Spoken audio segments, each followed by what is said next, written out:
تو ہم بھی اپنا حصہ ڈالتے ہوئے آپ کی عظیم ذات والا تبار کے حضور نذرانہ عقیدت پیش کرتے ہوئے چند معروضات عرض خدمت کرنا اپنی سعادت مندی سمجھتے ہیں جناب۔ اس لیے سعادت مندی سمجھتے ہیں چونکہ نام سعد ہے تو اس کا معنی ہی سعادت، تو سعید جو ہو اس کا ذکر کرنا انسان کی اپنی شقاوت کو بدل کر سعادت میں تبدیل کرتا ہے۔ بھائی کیا اچھا ہے، کیا اچھا ہے۔ حضرت سعد بن ابی وقاص رضی اللہ تعالیٰ عنہ آپ ان عظیم المرتبت ہستیوں میں سے ہیں کہ جب ماہ نبوت چمکنا شروع ہوا تو سب سے اول ذوفشانیوں سے جنہوں نے خود کو مستنیر کیا اور اس وقت کا جو محدود ترین دائرہ کار تھا، جن کو اس وقت پورا نور نبوت نصیب ہو رہا تھا، انہی خوش بخت لوگوں میں حضرت سعد بن ابی وقاص رضی اللہ۔ بھائی کیا کہنا، سبحان اللہ، 1,40,000 تک جو ہے وہ حضور کا نور پڑا تو بالکل ہم کہتے ہیں یکساں تھا، لیکن اس وقت کا اندازہ کیجئے کہ جب حضور علیہ السلام خود گنا کرتے تھے کہ میرا یہ بھی غلام بن گیا، یہ بھی غلام بن گیا اور یہ بھی غلام بن گیا، کیا کہنا۔ تو انہی خوشبخت ہستیوں میں حضرت سعد بن ابی وقاص رضی اللہ عنہ ممتاز مقام پر نظر آتے ہیں۔ حضرت سیدنا سعد بن ابی وقاص رضی اللہ تعالیٰ عنہ ان سمیت ہم دیکھتے ہیں کہ جنہوں نے ابتدا میں اسلام قبول کیا، انہوں نے حضور علیہ السلام کو اس قبول اسلام سے بہت پہلے دیکھنا اور سمجھنا شروع کر دیا تھا۔ ایک مدت گزر چکی تھی حضور علیہ السلام کا دیدار کرتے ہوئے، آپ کے طور و طوار، آپ کے معاملات کو دیکھتے ہوئے، تو جیسے ہی حضور علیہ السلام نے اظہار نبوت کیا، شاید وہ روحیں تو پہلے ہی تڑپ رہی ہوں گی کہ کب نور نبوت چمکے اور اعلان مصطفیٰ ہو، یا ایھا الناس ہو انی رسول اللہ علیکم جمیعا، تو ہم اولین لبیک یا رسول اللہ کہنے والوں میں شامل ہیں۔ سبحان اللہ، ماشاءاللہ۔ تو حضرت سعد بن ابی وقاص رضی اللہ تعالیٰ کو جب یہ خوش بختی ملی تو یقینی طور پر یہ ہے کہ 100 بار جب عقیق کٹا تب نگیں ہوا، اب یہ ان نامی کوئی بغیر مشقت نہیں ہوا، 100 بار جب کٹا عقیق تب نگیں ہوا، تو اب انہوں نے کٹنا تھا اور وہ آزمائشوں کی صورت، ابتلا کا دور تھا، تو یقیناً بقیہ صحابہ کی طرح آپ کو بھی یہ ساری آزمائشیں فیس کرنا پڑی، اور پھر بڑھتے بڑھتے نوبت یہ آئی، لیکن جو اندر ایک اسپرٹ تھی جو آنے والے وقت میں نور مصطفیٰ، ان کو آپ نے انٹرو میں کہا آقا کریم علیہ السلام تربیت فرما رہے تھے، اور آپ پوری اسلامک ہسٹری کا مطالعہ کر لیں، جب جہاں جہاں جو فتوحات ہوئی ہیں ان میں لیڈنگ رول انہی لوگوں کا ہے جو بالکل ابتداء میں مشرف اسلام ہو چکے۔ بہت اچھے، یہ حضور اس وقت تربیت فرما رہے تھے، بہت اچھے، تو آپ بھی انہی تربیت حاصل کرنے والوں میں تھے جس کا اظہار اسی وقت بھی کرنا شروع کیا۔ آپ نے عبادت حضور علیہ السلام کے بتائے ہوئے طریقے سے اطمینان قلب کے لیے کی، تو وہ چاہتے نہیں تھے کہ ڈسٹربنس ہو، ہم چھپ کے عبادت کر لیں، لیکن اپنے رب کے ساتھ جو لو لگائی ہے اس کی انتہا تک پہنچتے چلے جائیں۔ تو صحابہ باہر نکل جایا کرتے تھے شہر مکہ سے، جا کے عبادت کرتے بھی چلو ہمیں کوئی کسی قسم کی ڈسٹربنس نہ ہو سکے۔ تو آپ بھی ایک موقع پر تشریف فرما ہے، اور کچھ اور بھی صحابہ تھے، حضور کی طرف سے منع تھا کہ کسی کافر کے ظلم و ستم کا جواب آپ نے اسی طرح جبر سے نہیں دینا، لیکن اسلام تو وہ خوشبو ہے جو پھیل کے رہتی ہے۔ تو پھر جب یہ کفار آئے، ان کا اوباشوں کا ایک گروہ آیا مشرکین کا، انہوں نے حملہ کرنے کی کوشش کی اور آوازیں کسے، برا کہا زبان سے بھی اور ہاتھ سے بھی۔ اب ساتھ تو پھر ساتھ تھے، آنے والے وقت کا پہلے تعین کر کے دے دیا کہ وہ جو فتوحات ہونی ہے اس کا پیش خیمہ دیکھ لو، اور اس کا اولین باب دیکھ لو، وہ یہ ہے کہ پاس پڑی ہوئی ایک اونٹ کی ہڈی تھی جو طویل اس کے گھٹنے کی، تو وہ آپ نے پکڑی، اور تنہا آپ ہیں اور ادھر کتنے ہی اوباشوں کا گروہ ہے، آپ نے ان پہ حملہ کر دیا، اور نتیجتاً یہ کہ ایک کا سر پھٹ گیا، اور یہ پہلا خون ہے جو اسلام کی سر بلندی کے لیے بہایا گیا، اور یہ شرف حضرت سیدنا سعد بن ابی وقاص۔ کیسا شرف ہے، کیسا شرف۔ اب اس کے بعد چاہے ہزاروں فتوحات ہو جائیں لیکن اس شرف کو کوئی بھی نہیں پا سکتا۔ پہلا خون آپ نے بہایا، جی، یہ پہلا اسلام کی سر بلندی کے لیے خون آپ نے بہایا، اور پھر وہ بھاگنے پر مجبور ہوئے، اور یہ سلسلہ جاری رہا۔ اور جب شیب ابی طالب میں جانا پڑا، جب کفار مکہ نے آپس میں معاہدہ کر لیا کہ جب تک یہ بنو ہاشم محمد صلی اللہ علیہ وسلم کو ہمارے سپرد نہیں کرتے تب تک ان کے ساتھ ہمارے معاملات ختم، لینا دینا ختم، کاروبار ختم، ان کو سودا دکانوں سے دینا ختم، سب کو ختم۔ اب یہ سنگین ماحول بن گیا کہ جب رات کو بھی سوتے ہوئے حملہ کرنے کا خوف ہے، کوئی گھروں پہ حملہ کرے تو ادھر کوئی بھی ہمارے ساتھ اٹھنے کو اور چلنے کو تیار نہیں ہوگا۔ تو حفاظتی نقطہ نظر سے جناب ابی طالب نے سب کو لیا اور اس شیب ابی طالب کے اندر لے کر گئے، جس شیب نے 1 دن نہیں 2 دن نہیں 3 سال تک حضور کے روح زیبا کا انہوں نے دیدار کیا۔ اللہ، وہ پہاڑ کے پتھر اور وہاں کے درخت اور وہاں کی تمام ہوائیں اور فضائیں دیدار مصطفیٰ سے خود کو منور کر رہی ہیں۔ اب معاملہ تو تھا صرف بنی ہاشم سے، لیکن یہ ایسے عاشق تھے، انہوں نے کہا کہ بنی ہاشم تو ہیں بنی ہاشم، لیکن ہم عاشقان مصطفیٰ ہیں، جدھر نیر تاباں ہوگا ہم اسی طرف ہی چلتے جائیں گے۔ اور اسی دوران ایسا بھی ٹائم آیا جب کھانے پینے کی قلت تھی، تو آپ فرماتے ہیں ہم نے وہ بھوک برداشت کی۔ دیکھیے جنید صاحب، آیت بعد میں نازل ہو رہی ہے، ساتھ جیسے لوگ پہلے عمل کر رہے ہیں، بالکل۔ اور اب یہاں پر یہ ہوا، فرماتے بھوک اتنی شدت کی، کھانے کو کچھ ہے نہیں، ایک سوکھا ہوا چمڑا ملا ہمیں، ہم نے اسی کو پکڑا اور اس کو ہم نے جلایا، گرم کیا، اور پھر اس کو ہم نے صفوف بنا کر پانی میں ڈال کر ستو کی طرح پینا شروع کر دیا، اور زمانے کو پیغام دے دیا کہ یہ بھی نہ ملتا تو بھی ہم حضور علیہ السلام کے فدائین میں شامل تھے۔ اب اتنی سی ڈھارس بھی بندی ہے تو مرنا تو مر سکتے ہیں، لیکن دامن مصطفیٰ کو کبھی بھی نہیں چھوڑ۔ اللہ اکبر، کیا خوبصورت گفتگو آپ نے فرمائی ہے، جزاک اللہ۔ اور آپ دیکھیے، میں بھی آپ کی گفتگو سے بات سوچ رہا تھا کہ اگر 19 برس ہم زیوم کریں عمر کے جب آپ ایمان لائے، سرکار علیہ السلام نے ظاہری اعلان نبوت فرمایا، اور 7 برس جب مطلب گزر گئے تو شیب ابی طالب، یعنی اس کا مطلب یہ ہوا کہ آپ نے کوئی 19 یا 20 برسوں میں جو ہے، یعنی ایک نوجوان نے، یوں کہ یہ ٹین ایج نے اسلام کے حق میں ایک کافر کا خون بہایا، ایک ٹین ایجر نے، یہ بڑی ایک موٹیویشن ہے۔ اور پھر دوسرا یہ کہ 26 یا 27 برس آپ کی عمر بنتی ہے تو آپ دیکھیں پورا جو مطلب کفار کا ورلڈ تھا اس کے خلاف آپ سرکار کے ساتھ کھڑے ہو گئے، یہ نوجوانوں کے لیے موٹیویشن ہے۔ اب ذرا یہ بتائیے حضور کہ ہجرت مدینہ کے بعد، ظاہر ہے چونکہ اب یہ بہت تیزی کے ساتھ ہم رینڈملی آپ کی شخصیت پہ گفتگو کر رہے ہیں، ہجرت مدینہ پاک ہوتی ہے، اور اس وقت چونکہ کفار لگے ہوئے تھے کسی طرح سے جو ہے معاذ اللہ سرکار مدینہ کو جو ہے وہ شہید کر دیں، تو حملے کا بہت خطرہ تھا۔ سعد بن ابی وقاص رضی اللہ تعالیٰ عنہ کو یہ بھی شرف نصیب ہوا۔ آج اگر کوئی شخص یہ کہ بلا تمثیل ہے چاہیے ساری باتیں، کسی منسٹر، پرائم منسٹر، پریسیڈنٹ کا گارڈ بننا، یہ سب باتیں ختم ہو جاتی ہیں، سرکار علیہ السلام کا گارڈ بننا، ان کی پہرے داری، یہ شرف، ذرا اس کے بارے میں بات کیجئے، اور پھر خاص جو دعا سرکار نے آپ کو عطا فرمائی تھی بتائیے ذرا۔ بسم اللہ الرحمن الرحیم والصلاة والسلام علی اشرف الانبیاء والمرسلین۔ جنید بھائی، آقا کریم صلی اللہ علیہ وآلہ وسلم جب مدینہ طیبہ ہجرت کر کے تشریف لائے تو حضرت سعد بن ابی وقاص رضی اللہ تعالیٰ عنہ نبی علیہ السلام سے پہلے مدینہ طیبہ میں موجود تھے۔ آقا کریم صلی اللہ علیہ وآلہ وسلم کے مدینہ طیبہ تشریف لانے کے بعد جو مشرکین مکہ تھے اور مدینہ طیبہ کے یہود تھے، ایک لمحہ بھی ان کے لیے ناقابل برداشت تھا کہ نبی علیہ السلام امن کے ساتھ اپنے جانثاران کے ساتھ مدینہ طیبہ میں رہیں، یہ ایک لمحہ بھی ان کو برداشت نہیں تھا۔ لہٰذا اسی وجہ سے بعد قاتلانہ حملے بھی نبی علیہ السلام پر کیے گئے۔ پھر رئیس المنافقین عبداللہ ابن ابی مدینہ طیبہ میں موجود تھا، مشرکین مکہ نے اس کو خط لکھا کہ اگر یہ امن کے ساتھ مدینہ طیبہ میں موجود رہے تو ہم مدینہ طیبہ پر حملہ کر کے سب کچھ نیست و نابود کر دیں گے۔ اب یہ صورتحال تھی، اس بنیاد پر بعد صحابہ کرام کی بطور خاص یہ ڈیوٹی لگائی گئی کہ وہ رات کے اوقات کے اندر نبی علیہ السلام کی مختلف قیامگاہوں اور مختلف خوابگاہوں کے باہر پہرہ دیا کرتے تھے۔ لیکن جس وقت قرآن مجید کی یہ آیت نازل ہوئی، سنن ترمذی کے یہ لفظ ہیں واللہ یعصمک من الناس، جب قرآن کی آیت نازل ہوئی تو نبی علیہ السلام نے ارشاد فرمایا کہ اب اس بات کی ضرورت نہیں ہے کیونکہ میرے رب نے مجھ سے وعدہ فرما لیا ہے کہ وہ میری جان کی حفاظت فرمائے گا، لہٰذا صحابہ کرام کی وہ جو ڈیوٹی تھی اس کو موقوف کر دیا گیا۔ اب یہاں یہ بات سمجھنے والی ہے کہ بطور خاص صحابہ کرام وہ کون تھے جن کی یہ ڈیوٹی تھی کہ وہ نبی علیہ السلام کی پہرے داری کا فریضہ سر انجام دیتے تھے۔ اس سے پہلے ہم یہ دیکھتے ہیں کہ سیرت نگاروں نے اس عنوان کو جو قائم کیا تو لفظ کیا لکھے ہیں، دربار رسالت مآب کے نگہبان صحابہ،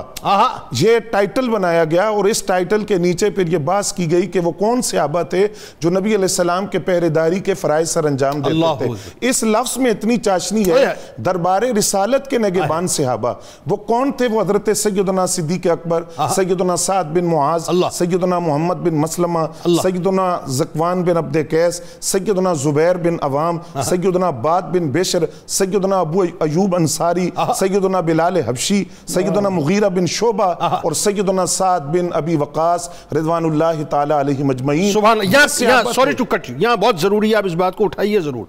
اس سے یہ بھی ثابت ہوتا ہے، دیکھیں جان انسان کو سب سے زیادہ عزیز ہوتی ہے، اور جو سب سے زیادہ ٹرسٹ وردی ہوتا ہے انسان اس پر بھروسہ کرتا ہے، اپنی آنکھ بند کر کے بستر پہ سوتا ہے اور اس کو باہر پہرے کے لیے کھڑا کرتا ہے۔ اس بات پہ ضرور بات کیجیے گا، کتنے ٹرسٹ وردی تھے سعد بن ابی وقاص سرکار کے سامنے۔ جی بالکل، ایسے ہی آپ دیکھیں کہ سیدہ عائشہ پاک فرماتی ہیں کہ ایک رات نبی علیہ السلام آرام فرما ہے، اچانک آپ بیدار ہوئے اور آقا کریم صلی اللہ علیہ وآلہ وسلم نے سیدہ عائشہ پاک سے فرمایا لیت رجل صالحا یحرسنی، کاش کوئی مرد صالح ہوتا اور وہ ہماری حفاظت کرتا۔ اللہ، جب یہ لفظ نبی علیہ السلام نے ارشاد فرمائے تو سیدہ پاک فرماتی ہیں اسی وقت جو دروازہ ہے، جو چوکھٹ ہے، وہاں ہتھیاروں کی چھنکار سنی گئی، اسلحے کی اور ہتھیاروں کی چھنکار سنی گئی۔ تو نبی علیہ السلام نے آواز دے کر فرمایا کہ کون ہے؟ جواب آیا کہ حضور میں سعد بن ابی وقاص ہوں۔ نبی علیہ السلام نے فرمایا آپ اس وقت یہاں کیا کر رہے ہیں؟ عرض کیا حضور میں گھر میں آرام کر رہا تھا، میرے دل میں یہ خیال آیا کہ کوئی آپ کو کوئی نقصان نہ پہنچا دے۔ اس بات نے مجھے بے چین کر دیا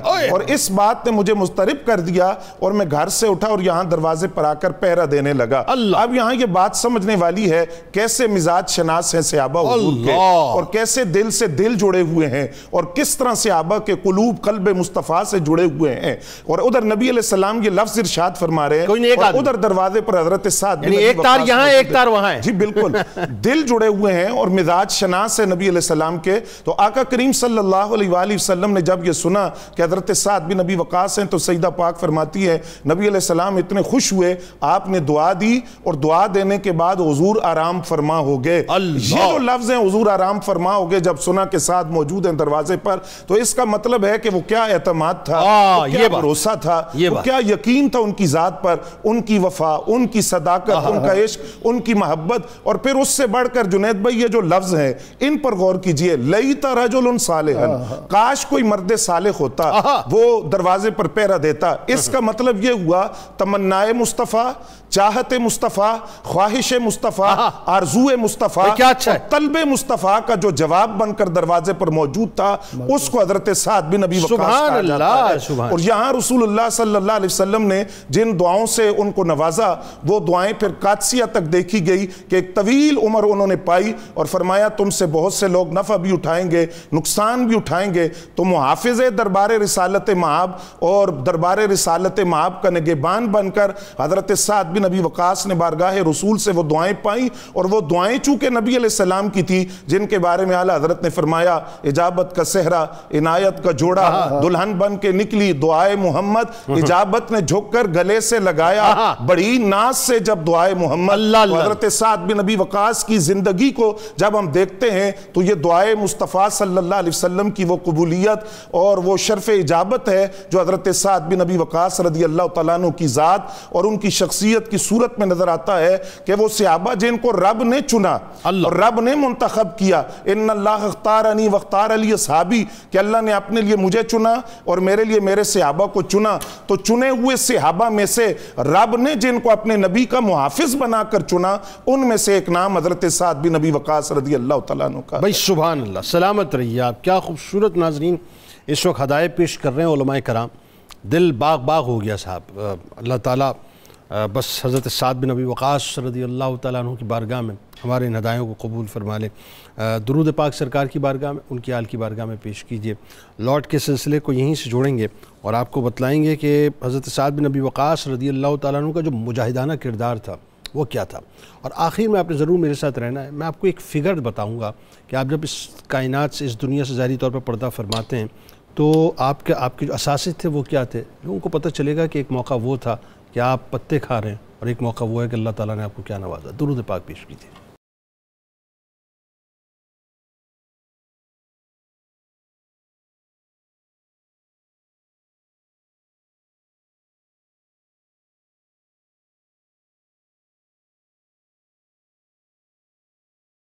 جناب ایک بار پھر میں آپ کو خوش آمدید کہتا ہوں۔ ناظرین کرام، عشرہ مبشرہ کے بزم نشین حضرت سعد بن نبی وقاص رضی اللہ تعالیٰ عنہ کا ذکر پاک ہے۔ اچھا، جو لوگ خدا نخواستہ ہارٹ کے مرض میں مبتلا ہیں وہ ضرور اس چنک میں ہمارے ساتھ رہیں، کیونکہ آپ ہی پہلی شخصیت ہے جن کے توسط سے امت کو یہ معلوم ہوا کہ دل کا عارضہ اگر لاحق ہو جائے اس کا علاج سنت نبوی صلی اللہ علیہ وآلہ وسلم یا طب نبوی میں کیسے ہے. تو ایک تو یہ بتائیے کہ جو امت کو ظاہر ہے یہ تحفہ ملا آپ کے صدقے سے، دل والوں کو دل والوں نے تحفہ دیا. دوسرا جو ہے یہ بتائیے آپ کے جو اوصاف و محاسن ہیں اور اللہ تعالیٰ نے جو آپ کو علمی مقام و مرتبہ عطا کیا، فرمائیے. جنید صاحب، سیدنا حضرت سعد بن ابی وقاص رضی اللہ تعالی عنہ ایک نمونہ ہیں قیامت تک آنے والے ہر مسلمان کے لیے کہ جب بندے کا تعلق رسول اللہ صلی اللہ علیہ وسلم نے اللہ سے جوڑا، اس تعلق نے انسان کو مخلوق خدا کے لیے سراپا خیر بنا دیا. اللہ اکبر. اس لیے سیدنا حضرت سعد بن ابی وقاص رضی اللہ عنہ کے اوصاف بیان کرنے لگے تو زندگی چاہیے. مختصراً یہ ہے کہ وہ فرماتے ہیں کہ اللہ کے نبی علیہ السلام نے اگر تبتل کی اجازت دی ہوتی عثمان بن مظعون کو تو میں دنیا سے کنارہ کر جاتا، لیکن اللہ کے نبی علیہ السلام نے جس طرح بھرپور زندگی گزارنے کی توفیق دی ہے تو اس میں زہد و ورع کمال کا تھا. قرآن کی تلاوت کرتے ہوئے داڑھی مبارک آنسو سے تر ہو جاتی تھی اور لوگوں کی خیر خواہی کے لیے رمضان میں لوگوں کے گھروں میں جا جا کر راشن پہنچاتے تھے. بیمار کی تیمارداری کے لیے حضرت سلمان رضی اللہ عنہ کا کتنا خوبصورت واقعہ ہے کہ جب علم میں آیا کہ وہ عہد عثمانی بیمار ہیں اور وہاں پر حضرت سلمان رضی اللہ عنہ کو دیکھ کر آپ پر جو ایک کیفیت طاری ہوئی اور اس کے جواب میں جب آپ نے فرمایا کہ سلمان تم تو اللہ کے محبوب سے ملنے جا رہے ہو،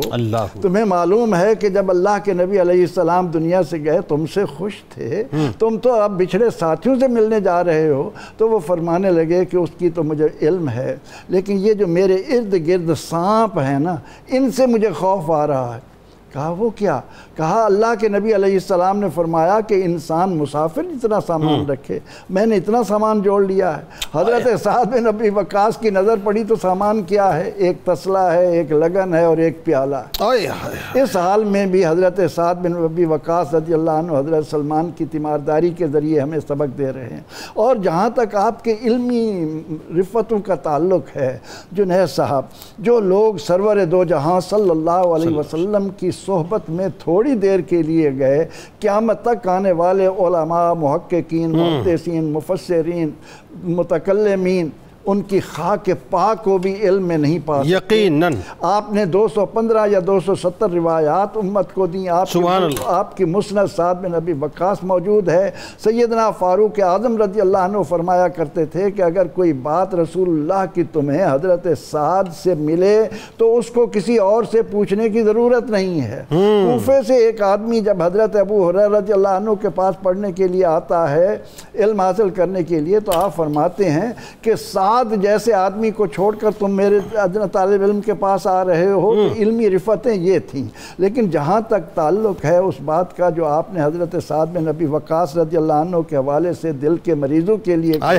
اس کو ذرا توجہ سے ضرور سنا دیں آپ سب کو. فتح مکہ کے موقع پر سیدنا حضرت سعد بن ابی وقاص رضی اللہ عنہ بہت بیمار ہوئے اور انہیں یہ اندیشہ ہوا کہ شاید یہ میرے آخری سانس ہیں، اور تڑپ رہے تھے کہ کہیں مدینہ منورہ نہ چھوٹ جائے، یہاں مجھے موت نہ آ جائے. رسول اکرم رحمت عالم صلی اللہ علیہ وسلم عیادت کے لیے تشریف لائے. آپ نے 3 بار فرمایا کہ اللہم اشف سعد، اے اللہ میرے سعد کو صحت عطا فرما. اور اس موقع پر رسول اکرم رحمت عالم صلی اللہ علیہ وسلم نے جنید صاحب حضرت سعد کو خوشخبری بھی سنائی. کہا کہ تم تو اس وقت تک زندہ رہو گے جب ایک قوم کو تم سے فائدہ پہنچے گا اور ایک قوم کو نقصان ہوگا. بلکہ اپنے دست مبارک بھی اپنے سے آپ کے سینہ تھر پہ رکھا. اور اس کے بعد جب مدینہ منورہ میں آپ ایک بار بیمار ہوئے، رسول اکرم رحمت عالم صلی اللہ علیہ وسلم نے آ کر آپ کے سینے پر ہاتھ رکھا. فرماتے ہیں کہ اس کی ٹھنڈک میں نے اپنے دل میں محسوس کی. فرمایا کہ میرے ساتھ تمہیں دل کا عارضہ ہے، تم حارث بن کلدہ کے پاس جاؤ، انہیں کہو کہ 7 عجوہ کھجوریں ملیدہ کر دے گٹھلیوں سمیت، اور ان کو تم استعمال کرو، انشاءاللہ تمہارا یہ مرض جاتا رہے گا. یعنی علاج خود بتلا دیں. ان کے ذریعے نبی اکرم رحمت عالم صلی اللہ علیہ وسلم نے عجوہ کھجوروں کو گٹھلیوں سمیت مالیدہ بنا کر دل کے مریض کے لیے ایک نسخہ بالکل ٹھیک. بالکل. اور یہ دیکھیں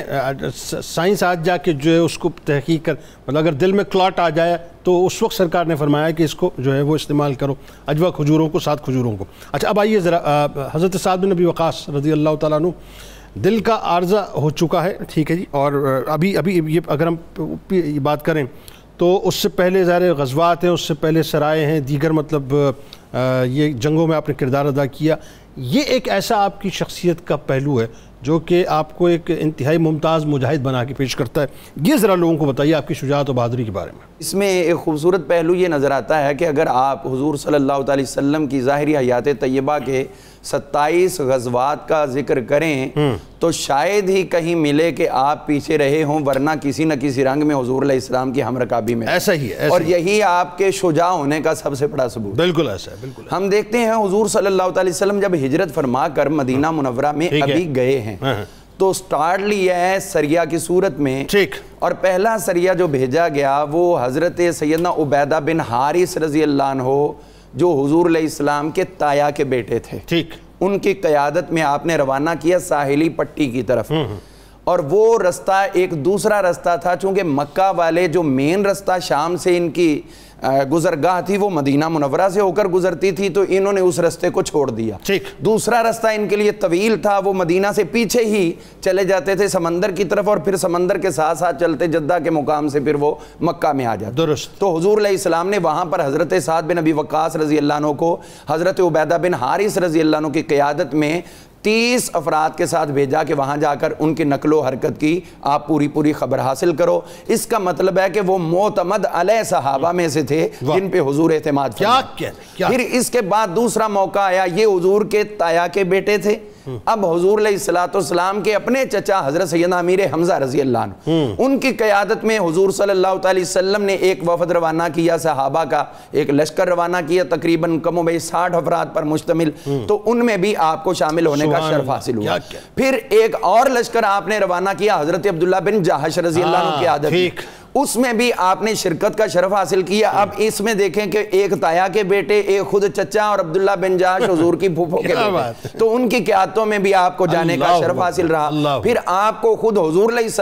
السلام نے 8 یا کم و بیش افراد، بعض میں 80 تک کی بھی روایت ملتی ہے، ان کو بھی حضور علیہ السلام نے خود حضرت سعد بن ابی وقاص کو علمبردار بنا کر بھیجا، اور انہوں نے جا کر کفار کے ساتھ حضور علیہ السلام کے دیے ہوئے احکامات کی بجاوری کی۔ پھر جب ہم غزوات کی بات کرتے ہیں تو غزوات کے اندر ایک سلسلہ شروع ہوتا ہے باقاعدہ، وہ غزوہ بدر سے، اور وہاں سے لے کر آگے دیکھیں تو پیرالل حضور علیہ السلام کے ساتھ ہمیں نظر آتے ہیں کہ کفار کے جرنیل ہوں تو ان کو بھی واصل جہنم کرنے کا شرف حاصل کر رہے ہیں، اور پھر اگر دیکھتے ہیں کہ وہ اولین غزوہ سے لے کر آخری جنگ تک آپ تیر اندازی کے انتہائی ماہر ہیں، تو اسی کا پرتو جو ہے وہ غزوہ احد میں نظر آتا ہے کہ جہاں پوری دنیا کی ساعتیں سمٹ جائیں، آج 14 صدی بعد کوئی ہو کے آتا ہے مدینہ منورہ سے تو وہ اتنا کہہ دے کہ حضور کی سنہری جالیوں کو میں نے ہاتھ لگائے ہیں، تو لوگ دیوانہ وار اس کے ہاتھ کو بوسہ دیتے ہیں۔ تو یہاں تو اس سے بھی انتہا ہو گئی کہ حضور علیہ السلام سعد کو تیر دے رہے ہیں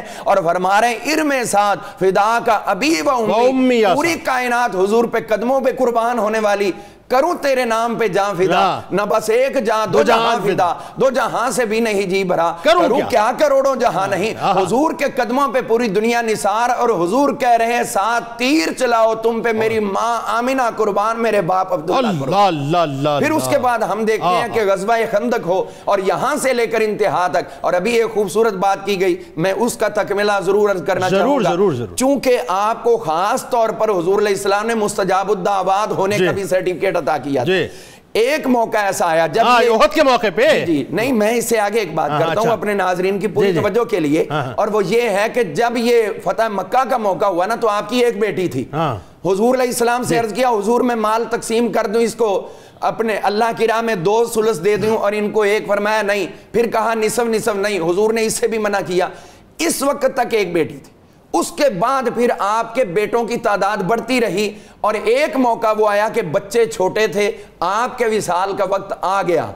آپ کے وصال کا وقت آ گیا، اب یہاں پر آپ نے دعا کی، یا اللہ میں تیرے حضور التجا کرتا ہوں ان لی بنین صغارا، یا اللہ میرے بچے چھوٹے ہیں، فاخر عن الموت، یا اللہ موت کو مجھ سے دور کر دے. تو اللہ نے ان کی دعا قبول کی اور موت کے وقت سے لے کر 20 سال کی زندگی اور عطا فرما. سبحان اللہ. اور یہ بھی آپ دیکھیے کہ وصیت و وراثت کے معاملات بھی امت کو جو ہے آپ کے توسط سے پتہ چلے. آخر میں بہت ضروری ہے یہ بات کرنا تاکہ لوگوں کو سمجھ آئے. ایک طرف تو یہ کہ پتے کھا کھا کے جو ہے ظاہر ہے مطلب جہاد، آپ خود فرماتے ہیں کہ پتے کھا کے جو ہے جہاد میں شرکت کرتے تھے. اب وہ دور آ گیا کہ دل کا عارضہ ہو چکا ہے، لوگوں کے ذہنوں میں رہے، اور خلفائے راشدین کے ادوار میں انتہائی مجاہدانہ کردار ادا کر رہے ہیں. امارت بھی ظاہر ہے آپ نے کی، گورنرشپ بھی جو ہے کوفے کی بنیاد رکھی، ساری چیزیں، اور شفافیت بے انتہا.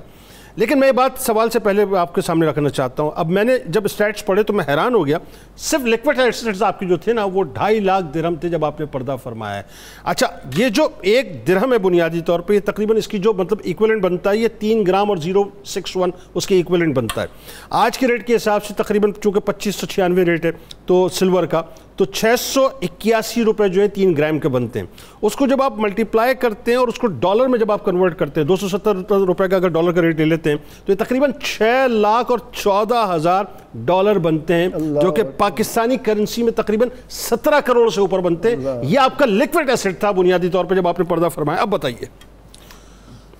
جنید بھائی، وصال رسول صلی اللہ علیہ وآلہ وسلم کے بعد حضرت سعد بن ابی وقاص رضی اللہ تعالیٰ عنہ عاملین میں شامل تھے اور قبیلہ بنو وازن کے آپ عامل تھے. سیدنا فاروق اعظم رضی اللہ تعالیٰ عنہ کے دور خلافت کے اندر جو آپ کا کردار ہے اور جو آپ کی ایک سیرت کا ایک پہلو نظر آتا ہے، عہد رسالت مآب کے بعد آپ کی زندگی کا وہ قیمتی سرمایہ نظر آتا ہے جو خدمات آپ نے دور فاروقی میں سر انجام دی ہے. حضرت سیدنا فاروق اعظم رضی اللہ تعالیٰ عنہ نے اپنے دور خلافت میں عراق کی جانب ایک لشکر روانہ فرمایا تو اس کا آپ کو امیر بنایا گیا. قادسیہ، عراق، مدائن اور فارس اور ان کے ساتھ جو دیگر شہر تھے ان کی فتح حضرت سعد بن ابی وقاص رضی اللہ تعالیٰ عنہ کے ہاتھوں سے ہوئی. اب یہاں یہ بات سمجھنے والی ہے کہ فارس جیسا اور قادسیہ جیسی فتوحات کے اندر جس حوصلے سے، جس صبر کے ساتھ، جس اولو العزمی کے ساتھ آپ نے یہ فتوحات کی ہیں، نہ صرف تاریخ اسلام بلکہ تاریخ عالم کے جو فاتحین ہیں ان میں ایک نمایاں نام آپ کا ہے. اور جس اولو العزمی کے ساتھ اور جرت کے ساتھ آپ افواج اسلام کو لے کر آگے بڑھے اور فتوحات در فتوحات ہوتی رہیں، تو یہ آپ کا ایک خاصہ ہے اور آپ کی سیرت کا ایک حصہ ہے. یعنی اس طرح اندازہ لگائیے کہ کس تیزی سے فتوحات ہو رہی تھی کہ ایک شہر فتح ہونے کے بعد خط لکھا جاتا تھا کہ حضرت فاروق اعظم کو کہ اب کیا حکم ہے، اب کس علاقے کی طرف جانا ہے، تو وہ حکم فرماتے کہ اب افواج اسلام کو فلاں علاقے کی طرف لے جاؤ. اس تیزی سے یہ فتوحات ہوئیں. قادسیہ کے فتح کے بعد مدائن کی طرف جانے کا حکم دیا گیا. مدائن جو تھا یہ دجلہ کے کنارے واقع تھا اور مجوسیوں نے وہ جو پل تھا جو جس کے ذریعے مدائن میں داخل ہوتے وہ پل توڑ دیا اور جو کشتیاں تھی کشتیوں کو وہ بستی کے اندر لے گئے، کنارے سے ہٹا دیا تاکہ مسلمان مدائن کے اندر داخل نہ ہو سکے. لیکن حضرت سعد بن ابی وقاص نے بتایا کہ ہم نے کلمہ کس کا پڑھا ہے اور ہمارے امیر المومنین کون ہے، اور حکمران اگر ایسا ہو تو رعایا کی زبان میں کتنی طاقت ہوتی ہے. فوج بھی جو ایسی ہمارا امیر وہ ہے جس کی حکومت ہواؤں پر بھی ہے، دریاؤں پر بھی ہے، فضاؤں پر بھی ہے، زمین پر بھی ہے. ہمارا امیر وہ ہے کہ زمین تیل جب کر لے تو وہ حکم دے تو تیل واپس انڈیل دیتی ہے. تو پھر وہاں حضرت سعد بن ابی وقاص دریائے دجلہ کے کنارے کھڑے ہوئے، پل ٹوٹا ہوا ہے، کشتیاں نہیں ہے، دریا پار کرنا ہے. پھر آپ نے بتایا کہ یہ غازی یہ تیرے پراسرار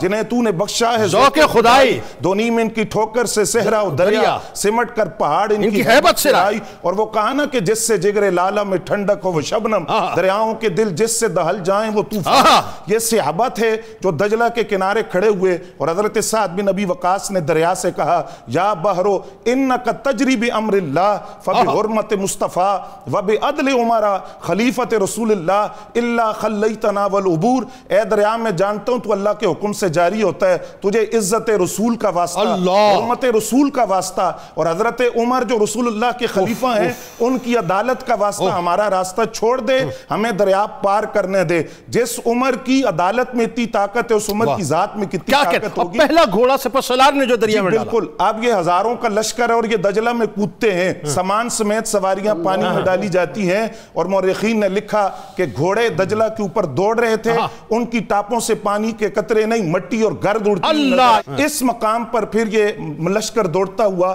مدائن کے اندر داخل ہوا اور مدائن کو فتح کیا۔ اربوں روپے مالیت کا مدائن سے مال غنیمت حضرت فاروق اعظم کے سامنے رکھا ہوا ہے۔ سعد بن ابی وقاص نے اس طرح مال غنیمت پہنچایا کہ ایک سوئی ادھر سے ادھر نہیں ہوئی۔ حضرت فاروق اعظم روئے اور آپ نے رو کر کہا کہ سعد جیسے امانتدار اس امت میں موجود ہے۔ تو مولا علی نے کہا عمر یہ کیوں نہ ہو، حکمران آپ جیسا ہو تو رعایا پھر ایسی ہوا کرتی ہے۔ اس کے بعد مدائن کا گورنر بنایا گیا۔ مدائن کے بعد کوفہ کو آپ نے آباد کیا، اور کوفہ کے اندر جو اصطلاحات آپ نے کی ہیں اور جو اس نے انتظام تھا، بڑے بڑے عمراء رؤوسا آپ کے ہاتھ پر اسلام قبول کر کے اسلام میں داخل ہوئے۔ کس قدر شفافیت تھی کہ حضرت فاروق اعظم دنیا سے رخصت ہو رہے ہیں تو صحابہ سے فرماتے ہیں کہ 6 رکنی کمیٹی میں نے بنائی ہے، لیکن یاد رکھو کہ سعد بن ابی وقاص کو میں نے خیانت کی وجہ سے یا کوتاہی کی وجہ سے معزول نہیں کیا تھا، ملکی مصالح تھے۔ اب اگر خلیفہ کا انتخاب ہو تو یہ اس قابل ہیں کہ یہ خلیفہ بن سکتے ہیں، ورنہ جو خلیفہ بنے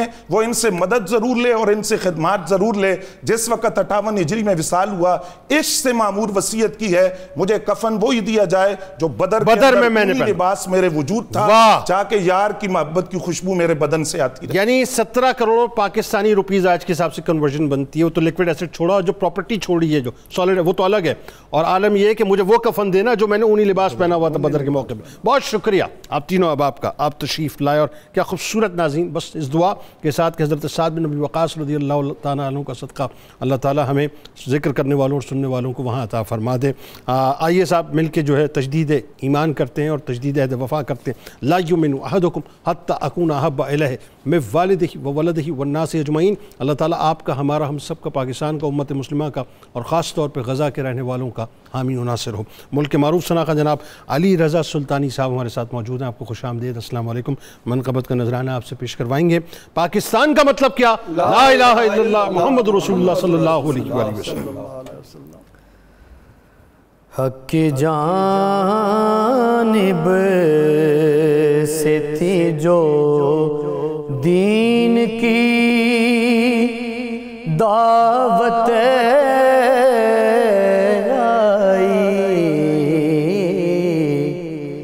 حق کی جانب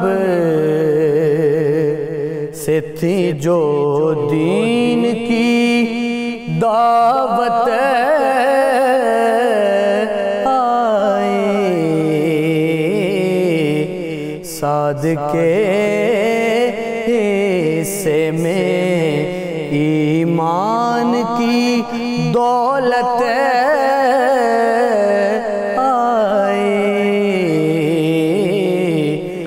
سعد کے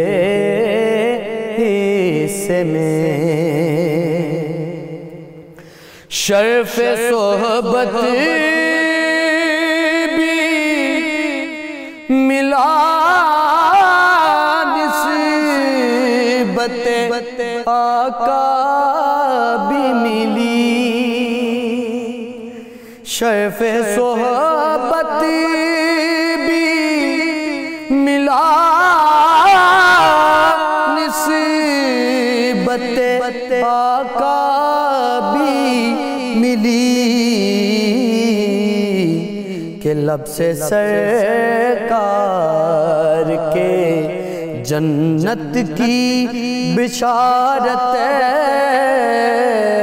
آئی، جی لب سے سرکار کہ جنت کی بشارت آئی، سعد کے حصے میں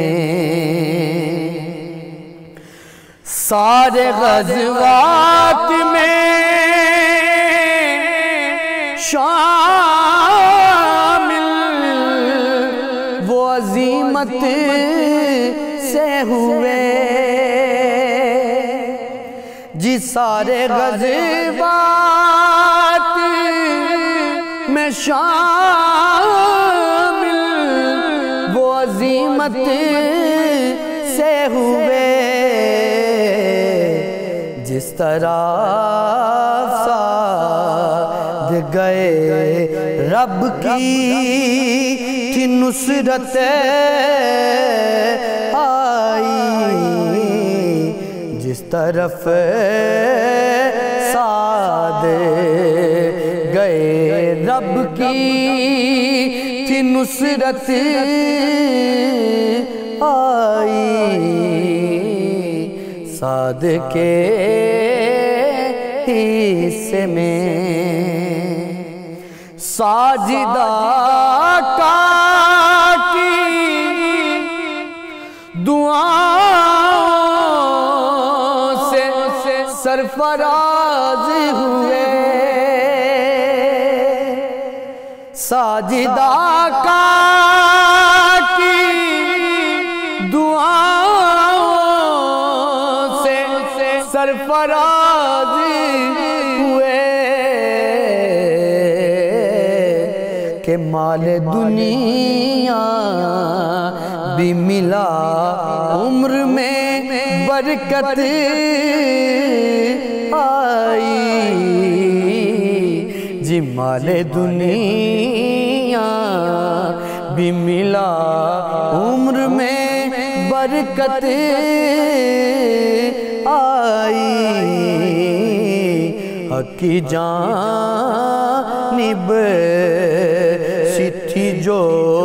دین کی دعوت آئی، سعد کے حصے